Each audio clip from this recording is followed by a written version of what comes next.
Memorial Day and the 4th of July both kicked off spreads. At this point, I guess we have to sadly expect it now this weekend?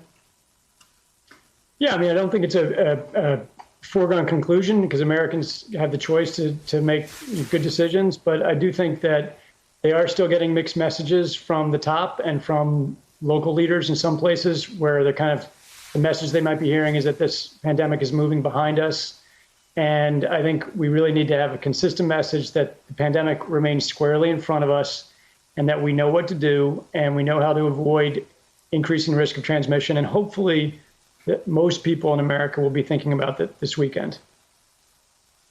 You know, one of the things that I think people don't really comprehend is we are still, even as our caseload's going down, it's still higher than it was in April, back when we thought was our first peak.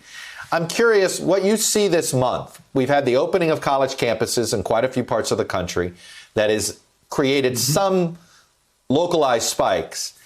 What do you think that tells us for the fall, for the next couple of months? What do you foresee here? Are these college campuses going to be able to stay open? I think some of them will. There's a wide,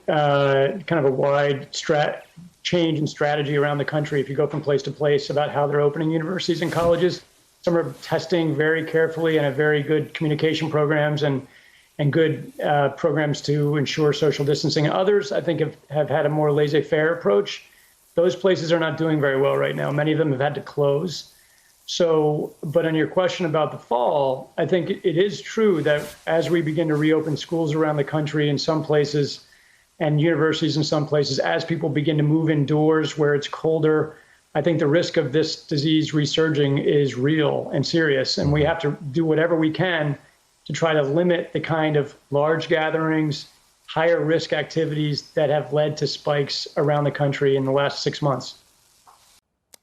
Hello, YouTubers. If you're watching this, it means you've checked out our channel, so thank you. Now do me a favor, subscribe by clicking on that button down there.